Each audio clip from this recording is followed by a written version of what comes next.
नमस्कार दोस्तों, एक बार फिर से मैं अपने चैनल में आपका स्वागत करता हूं, अभिनंदन करता हूं। जैसा कि आपको पता है, आज कश्मीर में तन त्राही त्राही कर रहा है। इसी बीच हमारे बीच भारतीय हल्दर किसान यूनियन के दो कार्यकर्ता हैं। आइए जानते हैं उनसे ही उनका परिचय। नमस्कार सर, आपका नाम सर? मेरा नाम गुड्डू चौहान है। मैं हल्दर किसान यूनियन का एक छोटा सा पदाधिकारी हूँ, मंडल उपाध्यक्ष। सर आप? मेरा नाम सुधीर सिंह राघव है। मैं राष्ट्रीय प्रवक्ता हूँ भारतीय हल्दर किसान यूनियन में। आप लोगों का इस चैनल में स्वागत है सर। सर जैसे आज कश्मीर के पहलगांव में एक, क्या कहें, परेशानी सी आ गई है। पूरे हिंदुस्तान आज त्राही त्राही कर रहा है। क्या कहेंगे इस पर आप? ये हमारे कश्मीर के ऊपर जो हमला हुआ है वो बहुत ही अति कायराना हमला है। ऐसे हमला पहले भी कई बार हो चुके हैं। ये हमारे रियासती नेतृत्व का सोच का बहुत बड़ा विषय है। उन लोगों को ऐसी जगह जो खाली छोड़ी हुई है, वहाँ हमारे बहुत से जवान हैं, हमारे देश के अंदर जवानों की कमी नहीं है, और उन जवानों को जरूर तैनात किया होता तो आज जो नवयुवक लोग मारे गए हैं, बेकसूर जो लोग मारे गए हैं, उनकी त्रासदी जो हत्याएं हुई हैं वो नहीं होती किसी कीमत पे। ये हम लोगों के लिए सोच का बहुत बड़ा विषय है। और हमारे देश का जो नेतृत्व है, राष्ट्रपति हैं, प्रधानमंत्री हैं, इन लोगों को बहुत आगे सोचना चाहिए, इसको बहुत आगे तक ले जाना चाहिए। ऐसे लोगों को वो सजा दी जाए, पहले तो इनको अब यहीं खत्म किया जाए। अगर जहाँ नहीं बनते हैं तो इन्हें आगे ले जाके इनके जो आकाए हैं उनके ऊपर ऐसे मुकदमा चलाए जाएं जो आगे ऐसे आकाए होना बंद हो जाए, और हमारे देश में ऐसी मुसीबत जो आई है ऐसी मुसीबत आगे ना आए। सर हिंदुस्तान उनकी फांसी की मांग कर रहा है। फांसी की सजा तो इनके लिए बहुत छोटी सजा होगी। इनको तो ऐसी सजा दी जाए जिनका वो कम से कम 8 दिन में, इनके 8 दिन में फांसी लगाई जाए। इनको उल्टा लटका के एक एक अंग काटा जाए 8 दिन में, और 8 से 10 दिन के अंदर इनको लास्ट में ले जाके फांसी की सजा दी जाए, तब हम लोगों को सुकून मिलेगा। जो बहुत ही घातक हमला है, इतना बुरा हमला, बहुत ही गंदा हमला है। सर क्या कहेंगे आप इस पर?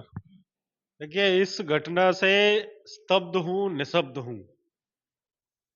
जिस प्रकार से इस घटना को न तो मैं ये कह के बच सकता हूँ कि ये निंदनीय है या घृणित घटना है। इस घटना से एक चीज बिल्कुल क्लियर हो चुकी है। देखिए, मैं जो लोग बच रहे हैं चीजों को कहने के लिए, मैं साफ तौर पे साफ बोलना चाहता हूं कि उन्होंने साफ साफ कह के नाम पूछा। नाम पूछने में भी अगर उनको ये लगा कि ये झूठ बोल रहा है तो उसकी पैंट उतरवाने के बाद उनको देखा गया कि ये मुस्लिम है या नहीं है। जो मुस्लिम नहीं था उसको उन्होंने सीधा शूट किया और जान से मारने मारने का काम किया। दूसरा, आपने ये देखा होगा कि ये टेररिस्ट अटैक तो था ही, टेररिस्ट के साथ साथ ये जिहाद भी था। जिहाद शब्द मैं इसलिए इस्तेमाल कर रहा हूं क्योंकि जब आप उनकी पैंट उतार के चेक कर रहे हो कि इसने खतना कराया है या नहीं कराया है, तो स्पष्ट हो जाता है कि ये कहीं ना कहीं इसमें जिहाद का भी हाथ है और जिहाद ही हो रहा है। सर जैसे कि आज ये दिल्ली में केक काटे जा रहे हैं, तो क्या कहेंगे कश्मीर दूतावास पर आज केक कट रहे हैं पाकिस्तान दूतावास से? देखिए, ये हिंदुस्तान के जो जनमानस है वो इतना सहिष्णु है, उनको पता है, उनको अच्छे से मालूम है कि ये कुछ कहेंगे नहीं, और तभी उन्होंने ये केक मंगाया। हम सब लोगों ने देखा मीडिया के माध्यम से कि जिस तरीके से ये हिंदुस्तान के लोगों को बहुत हल्के में लेने का काम करते हैं, और इतना बड़ा जघन्य अपराध करने के बावजूद भी पाकिस्तान दूतावास पर अगर केक कट रहा है तो कहीं ना कहीं ये हम लोगों को समझना चाहिए कि ये किस तरीके की मानसिकता रखते हैं और किस तरीके का हमारे लिए आचरण रखते हैं। इसलिए हमें इन लोगों से बहुत सोच समझकर व्यवहार रखना है, और हमें किस प्रकार से, मैं तो देखिए, एक कुछ लोगों ने मीडिया के माध्यम से ये कहना की कोशिश करी कि साहब हमारे देश में ये हो गया वो हो गया। मैं सीधा सीधा सरकार से आग्रह करता हूं, बहुत ही विनम्र निवेदन करना चाहता हूं, जिस तरीके से कई देशों में वीजा ऑन अराइवल होता है, उस तरीके से मेरी मांग है माननीय प्रधानमंत्री जी से, राष्ट्रपति जी से, माननीय गृह मंत्री जी से, कि कश्मीर में वेपन ऑफ अराइवल वहां आप इंतजाम करिए, जिससे कि कम से कम हमारे पास हम जैसे लोग या आप जैसे लोग या जितने भी लोग हैं वो कश्मीर में घूमने जाते हैं, तो उनके पास वेपन ऑफ अराइवल हो, तो उनके पास वेपन रहेगा, तो कम से कम इन दुष्टों से लड़ने का काम तो हम कर सकते हैं। सर जैसे कि अब भारत सरकार ने कुछ कठोर फैसले लिए हैं। देखिए, भारत सरकार ने सिंधु समझौते को उन्होंने रद्द किया है, पाकिस्तान का पानी बंद किया है, पाकिस्तान एमएनसी को बंद करने का, ये नो डाउट ये इन्हें करना चाहिए, और इसके लिए मैं सरकार को बधाई भी देना चाहता हूं कि आपने इतने कड़े फैसले लिए। लेकिन मैं ये एक बार पुनः आपसे सरकार से मैं निवेदन करूंगा, जिस तरीके से आपने एयर स्ट्राइक और सर्जिकल स्ट्राइक करी, उसी तरीके का कुछ एक ऐसा प्लान करिए और इस पूरे के पूरे ना पाकिस्तान को खत्म करिए। क्योंकि आपने जब भी 26 जनवरी या 15 अगस्त को हम परेड देखते हैं तो राफेल है, अग्नि मिसाइल है, तमाम दुनिया भर के हमारे पास आधुनिक हथियार हैं, उनको क्या सिर्फ परेड में दिखाने के लिए? एक बार उनको ट्राई कर लीजिए, पाकिस्तान के ऊपर आप सीधा सीधा जाके चढ़ाई करिए और इसको खत्म करिए, तब जाके हमारे और हमारे भारत देश के वासियों, देश में जो लोग बसे हुए हैं, जिनके दिल में पीड़ा है, उनको संतोष मिलेगा। सर आज पूरा भारत रोडों पे है, आज पुतले फूके जा रहे हैं, नारे लगाए जा रहे हैं, तो क्या कहेंगे इस पर आप? ये तो होना ही था, और जो नारे लग रहे हैं वो बहुत ज़्यादा ज़रूरी है। इससे सरकार पर दबाव बनेगा, सरकार आगे के लिए फैसला लेगी, और सरकार को बहुत ज़्यादा कड़े कदम उठाने की ज़रूरत है। न कि ये छोटे-छोटे फैसले लेने से कुछ नहीं होगा। इनके ऊपर तो सख्ती से पेश आना चाहिए, और हमारे देश के पास इतनी फ़ौज है, आधी फ़ौज भी अगर पाकिस्तान के ऊपर चढ़ाई कर दी जाए, तो ये दोबारा फन उठाने लायक नहीं रहेगा, दोबारा मुँह उठाने लायक नहीं रहेगा। सर जैसे कि पूरा भारत आज रोडों पे है, जबकि पाकिस्तान एक हिंदुस्तान से ही निकला हुआ एक देश है, उसके बाद भी आज हम पे हुंकारे भर रहा है, तो क्या कहेंगे इस पर आप? देखिए, पाकिस्तान हुंकार नहीं भर रहा है, वो एक चोर किस्म का देश है, और आपको पता है कि उसको फंडिंग कहाँ से आ रही है।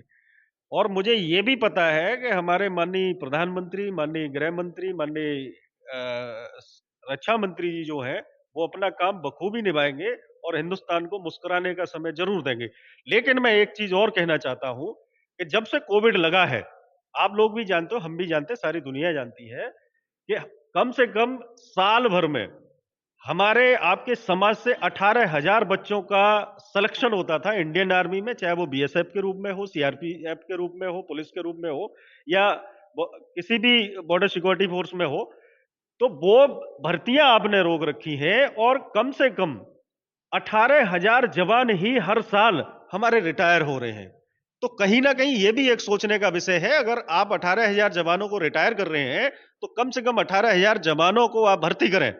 आपने अग्निवीर योजना चलाई, जो कि मेरी समझ में कहीं भी किसी भी एंगल से मुझे ठीक नहीं लगती, लेकिन फिर भी आपने अग्निवीर योजना जो चलाई है, अब तक केवल और केवल 36,000 आपने भर्ती करे हैं। ये कैसे आप जस्टिफाई करोगे कि हम देश को सुरक्षित करेंगे? दूसरा मेरा सबसे बड़ा निवेदन एक ये है सरकार से कि आप अब जितने मैक्सिमम हो सके आप उतनी भर्ती करें, और जितनी भर्तियां हैं जो ट्रेंड हमारे फौजी भाई हैं, उन सबको पूरा का पूरा पाकिस्तान एरिया के अलावा हमें सबसे ज्यादा जो इस समय पे पीड़ा दे रहा है वो बांग्लादेश दे रहा है। आप मुर्शिदाबाद देखिए, मुर्शिदाबाद में जितने भी ये कट्टरपंथी आए हैं वो सारे के सारे बांग्लादेशी हैं। इनको यहां से बाहर निकालने का काम करिए, तब जाके कहीं हम अपने आप को सुरक्षित महसूस कर सकते हैं। सर जैसे कि आज हर एक रोड पे है व्यक्ति, हर व्यक्ति के दिल में पीड़ा है। आप ये समझ लीजिए एक फौजी भी मारा गया है, तो आज उसकी अंतिम संस्कार भी हुआ, बड़ा दुखित की बात है। देखिए, इससे बड़ा दुख गुप्ता जी कोई हो नहीं सकता, और मैं भारतीय हलदर किसान यूनियन की तरफ से संवेदनाएं व्यक्त करता हूं उन सभी परिवारों को जिन्होंने अपने पूत खोए हैं, और मैं निशब्द हूं इस घटना को देखकर। पूरा देश रो रहा है, पूरा देश केंद्र सरकार की तरफ देख रहा है, और पूरा देश ये उम्मीद करता है कि जिस कृत्य को उन हरामखोरों ने किया है उसका मुंह तोड़ जवाब ये मोदी सरकार जरूर देगी। हमारे आदरणीय गृह मंत्री जी ने अभी कश्मीर का दौरा भी किया है और रुझान आना शुरू हो गए, लेकिन मैं ये चाहता हूं कि इनको इतनी जिस बर्बरता से इन्होंने हमारे देश की जनता को मारने का काम किया है, मैं सिर्फ ये चाहता हूं कि सीधा सीधा आप राफेल उठाइए, आप अग्नि मिसाइल उठाइए, आप बोफोर्स उठाइए, सीधा अटैक करिए, इसके अलावा कोई बात नहीं करनी है। सर आज भारतीय हलदर किसान यूनियन क्या कर रही है? जैसे हर एक सड़क पे है व्यक्ति, हर व्यक्ति कुछ ना कुछ कर रहा है। तो मसाल रैली निकाली जा रही है, कैंडल मार्च निकाले जा रहे हैं, पुतले जलाए जा रहे हैं। तो भारतीय हलदर किसान यूनियन आज क्या उनके लिए करेगा? देखिए, भारतीय हलदर किसान यूनियन भी भारतवर्ष का ही अंग है। हम कहीं अलग नहीं है। जितना कष्ट, जितना दुख, जितनी पीड़ा लोगों को है, उससे ज्यादा कहीं पीड़ा हम लोगों को भी है। और हमें जहां मैं खुले मंच से, आपके मंच से मैं कहना चाहता हूं सरकारों को, जब भी आपको हमारी जरूरत पड़े, हम बीच खेत आधी रात आपके साथ खड़े हैं। जहां चाहो जंग पे हमें लड़ा देना, हम पीछे हटने वाले नहीं है। हम देश के साथ हैं, हम अपने देशवासियों के साथ हैं। ये थे हमारे साथ भारतीय हलदर किसान यूनियन के कार्यकर्ता। आप बने रहिए मेरे साथ अंतरिक्ष लाइव।